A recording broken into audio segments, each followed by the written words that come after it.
तो मूवी का स्टार्ट होता है एक ऐसे टाउन को दिखाते हुए जिसमें दो लड़के रहा करते थे।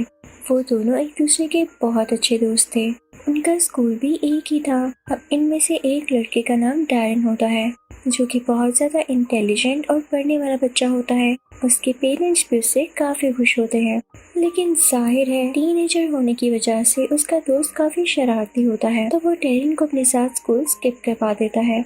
और ये बात डैरन के पेरेंट्स को बिल्कुल अच्छी नहीं लगती, तो वो डैरन को भी अक्सर कहते रहते हैं कि हमें तुम्हारा दोस्त बिल्कुल पसंद नहीं है। अब डैरन के पेरेंट्स उसके पास जाते हैं और उससे कहते हैं कि आइंदा के बाद तुम अपने दोस्त जिसका नाम स्टीव है उसके पास कभी नहीं जाओगे, ना उसकी कंपनी में रहोगे, क्योंकि तुम खराब हो रहे हो, तुम्हारा पढ़ाई में भी कहीं दिल नहीं लगता। लेकिन ये बात डैरन को बिल्कुल अच्छी नहीं लगती। वो स्टीव से दोस्ती बिल्कुल भी नहीं तोड़ना चाहता था, इसलिए वो स्टीव के पास जाता है और उसे बताता है कि मेरे पेरेंट्स कह रहे हैं कि तुमसे दोस्ती नहीं रखनी, लेकिन तुम मेरे बहुत अच्छे दोस्त हो और मैं ऐसा नहीं चाहता, तो हम हमेशा दोस्त रहेंगे, ठीक है? तो स्टीव कहता है बैड आइडिया, और वो दोनों इस टॉपिक को लेके बहस शुरू कर देते हैं। तभी उनके पास से कोई गाड़ी गुजरती है जो कि उनकी तरफ एक पोस्टर फेंकती है, और वो पोस्टर होता है किसी सर्कस का जो कि आज रात होने वाली थी। ये दोनों इस पोस्टर को देखने लगते हैं जैसे यहाँ जाने के लिए ये लोग विलिंग हो। अब हमें स्कूल का सीन दिखाया जाता है। डैरन फिर से क्लास में ध्यान देने की बजाय इस पोस्टर को अपने बुक में रखकर देख रहा होता है कि तभी वहाँ पर टीचर आते हैं और वो ये पोस्टर छीन के देखने लगते हैं। वो सब बच्चों को वार्न करते हैं कि खबरदार कोई बच्चा इस सर्कस में गया तो तुम में से कोई भी यहाँ नहीं जाएगा। लेकिन डैरन तो बात मानने वाला था ही नहीं। वो रात होते ही अपने दोस्त स्टीव को लेके उस सर्कस में जाने के लिए निकल पड़ता है। ये लोग आज भी अपने पेरेंट्स से छुप कर गए थे। अब ये लोग उधर पहुंच जाते हैं और अपनी टिकट्स लेने लगते हैं, तो उनके हाथ पर कोई छोटा सा क्रिएचर काट लेता है। तभी वहाँ पर इन्हें एक आदमी मिलता है और वो इनसे बातें करने लगता है। फिर ये लोग अंदर आ जाते हैं जहाँ पर तरह तरह के क्रिएचर्स और कैरेक्टर्स देख रहे होते हैं। उधर एक बंदर के जैसे देखने वाला वुल्फ भी होता है, साथ ही साथ एक स्नेक मैन भी और एक ऐसी औरत जो कि अपने किसी भी बॉडी पार्ट को रीजनरेट कर सकती थी। सब अपने अपने कारनामे दिखाते हैं और इनके बाद एक लेडी आती है जो कि फ्यूचर देख सकती थी। वो सीधा डैरन की तरफ बढ़ती है और उसके फेस को टच करके उसका फ्यूचर देखने लगती है, लेकिन न जाने वो क्या फील करती है या उसे क्या नजर आता है। वो घबरा जाती है। उसके फेस पर बियर्ड आ जाती है, यानी उसके मुंह पर बाल आ जाते हैं, जिन्हें वो उतारती है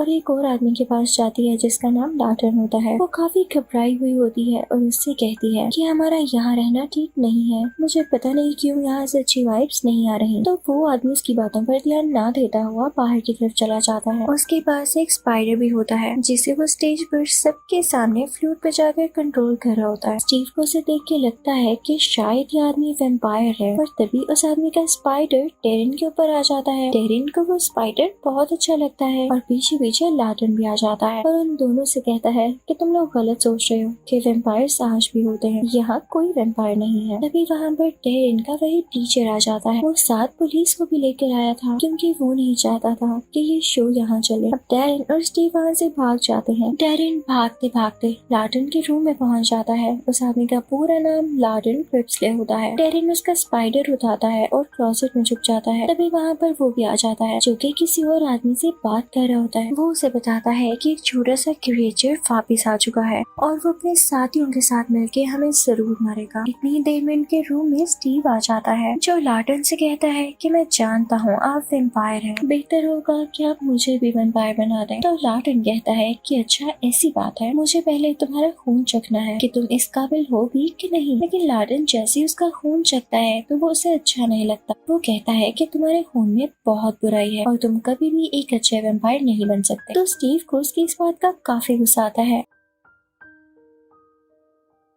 और वो उससे कहता है कि मैं तुमसे बदला लूंगा। तो लाटन को ये बात बिल्कुल अच्छी नहीं लगती। उसके बाद लाटन अपना स्पाइडर देखने के लिए आगे बढ़ता है। तो डैरन को जब रियलाइज होता है कि उसकी जान खतरे में पड़ सकती है तो स्पाइडर को लेता हुआ बाहर आ जाता है। उसकी टक्कर एक गाड़ी से होती है और ये वही गाड़ी होती है जो कि मूवी की स्टार्टिंग में हमने देखी, जिसने सर्कस का पोस्टर फेंका था। डैरन उस गाड़ी के अंदर बैठ जाता है और उसमें जो आदमी होता है वो डैरन का एक बाल लेता है क्योंकि उसने कोई एक्सपेरिमेंट या रिसर्च करनी थी। उसके बाद वो लोग डेरिन को उतार देते हैं। अगले दिन डेरिन स्पाइडर को अपने साथ स्कूल ही ले आता है, लेकिन स्टीव भी उसे देख लेता है और उससे कहता है कि मुझे दिखाओ। डेरिन जब उसे स्पाइडर वाला केज पकड़ाता है तो वो उसके हाथ से गिर जाता है और स्पाइडर बाहर आ जाता है। स्पाइडर पूरे स्कूल में फिरने लगता है, जिसकी वजह से बच्चे काफी डर रहे होते हैं। डेरिन को भी डर होता है कि कहीं स्पाइडर इनके पाँव के नीचे न आ जाए। वो उसे फ्लूट से कंट्रोल करने की कोशिश करता है, लेकिन उसकी फ्लूट पे गिर जाती है और पाँवों के नीचे आने लगती है। इतनी ही देर में वो स्पाइडर स्टीव के मुंह पर काट लेता है, जिससे स्टीव बेहोश होकर गिर जाता है। तो डेरिन फौरन से लार्टन के पास जाता है ताकि उसे कोई मेडिसिन लेकर आ सके या कोई ऐसा तरीका जिससे स्टीव होश में आ सके। अब डेरिन पहुंच जाता है लार्टन के पास, वो उसे सारा कुछ बताता है। तो लार्टन को काफी गुस्सा आता है और कहता है कि तुमने गलत किया मेरा स्पाइडर चुरा कर, लेकिन अब क्योंकि तुम मुश्किल में हो तो मैं तुम्हें मना नहीं कर सकता। तुम्हें अपने दोस्त की जान बचानी है ना, तो इसके लिए तुम्हें कुर्बानी देनी हो। तो डेरिन कहता है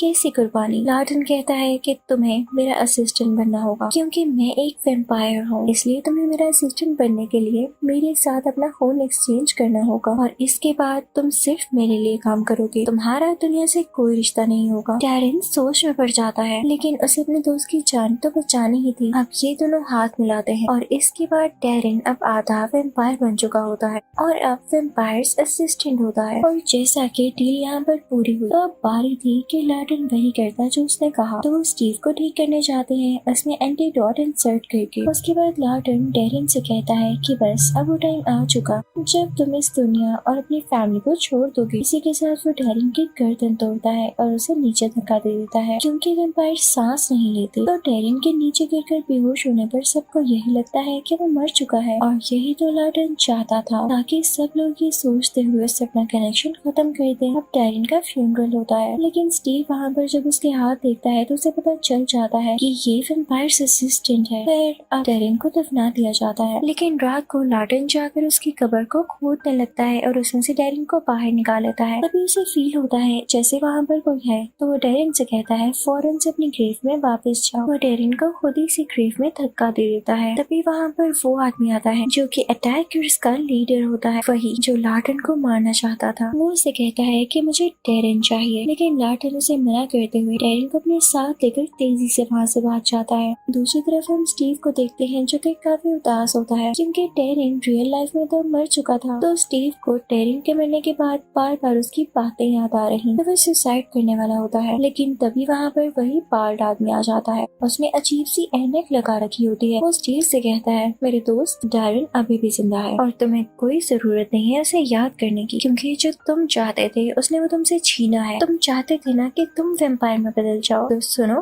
डेरिन ने ऐसा कर दिया, उसे तुम्हारा जरा ख्याल नहीं हुआ। तो ये सुनकर स्टीव को बहुत गुस्सा आता है और वो उसी आदमी की टीम में हो जाता है। दूसरी तरफ हम डेरिन को देखते हैं जिसमें वैम्पायर्स वाली ताकतें आ रही थी, लेकिन साथ ही साथ उसे फैमिली और स्टीव की याद भी आ रही थी, तो वो उसे कॉल करने लगता है। लेकिन तभी वहाँ पर लार्टन आ जाता है और उसका सेलफोन तोड़ते हुए कहता है कि तुम्हें याद है ना मैंने तुमसे क्या कहा था। इसी के साथ वहाँ पर उसी आदमी की कार आ जाती है जिसने स्टीव को अपने साथ मिला लिया था।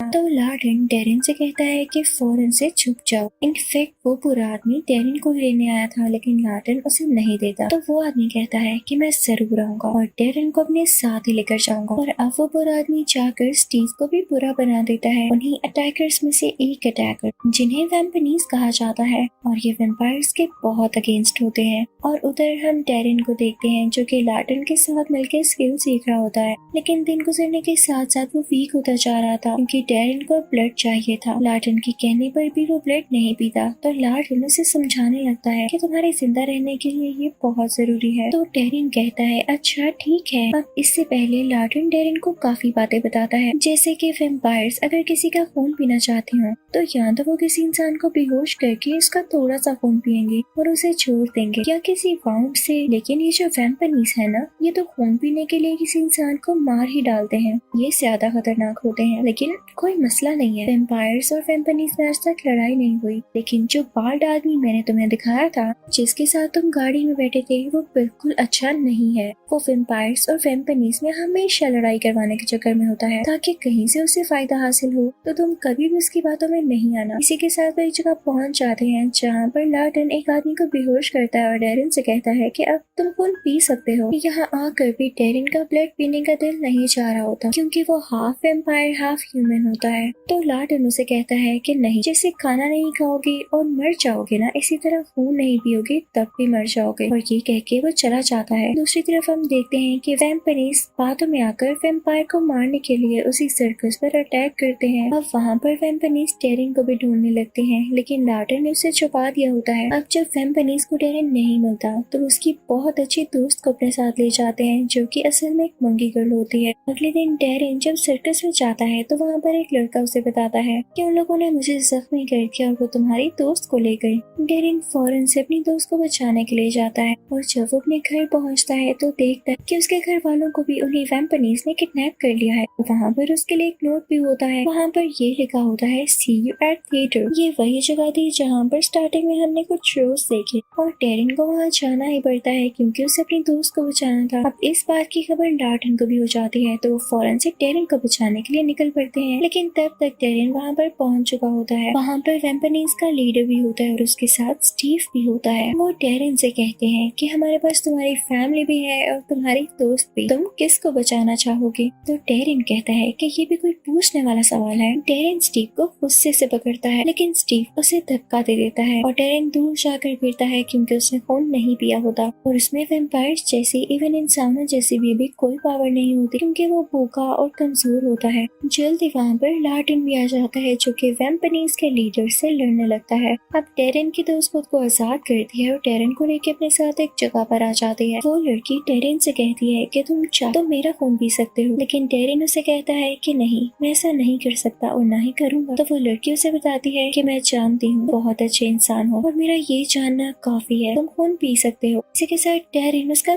थोड़ा सा खून पीता है और उसमें काफी पावर आ जाती है। अब टेरिन उसी जगह पहुंचता है जहां पर स्टीव और वो लीडर लार्टन पर अटैक कर रहे होते हैं। उसे काफी कमजोर कर चुके होते हैं, लेकिन लार्टन भी एक चाकू उठाता है और वैम्पनीज के लीडर के पेट में दे मारता है। उसे काफी दर्द होती है और वो वहीं पर मारा जाता है। तभी वहाँ पर वो बाल्ड आदमी भी आ जाता है जो कि काफी खुश हो रहा होता है और स्टीव भी अब उस जगह खुश था। टेरिन को स्टीव पर बहुत गुस्सा आता है कि उसने इनको धोखा दिया बिना कोई बात जाने हुए, और अगर स्टीव बाकी बच गया तो ये भी उसी लीडर की तरह बुरा आदमी बन जाएगा। तो टेरिन उसे मारने के लिए आगे बढ़ता है, लेकिन वही बाल्ड आदमी स्टीव को अपने पास बुला लेता है। वो स्टीव से कहता है कि आज से तुम ही वैम्पनीज के नए लीडर हो। वो वैम्पनीज के पुराने लीडर को एक छोटे से क्रिएचर में बदल देता है और फिर वो स्टीव को अपने साथ लेके वहाँ से चला जाता है। दूसरी तरफ हम लार्टन को देखते हैं जो कि टेरिन की हेल्प करता है कि वो अब अपनी फैमिली को वापस ला सकता है, क्योंकि वो भी समझ चुका था कि फैमिली से ज्यादा इम्पोर्टेंट तो कुछ नहीं होता और जो फैमिली से दूर जाते हैं वो स्टीव की तरह बुरे बन जाते हैं। अब टेरिन की फैमिली वापस आ चुकी थी तो लार्टन उनको हिप्नोटाइज करके उनकी मेमोरी इरेज कर देता है ताकि वो भूल जाएं कि टेरिन कभी मरा भी था। लेकिन मूवी के लास्ट सीन में हम देखते हैं कि टेरिन लार्टन के सर्कस शो में भी जाता है, यानी वो फैमिली के साथ भी रहेगा और लार्टन से भी मिलेगा। इसी के साथ ये मूवी यहीं पर एंड होती है। Thank you for watching.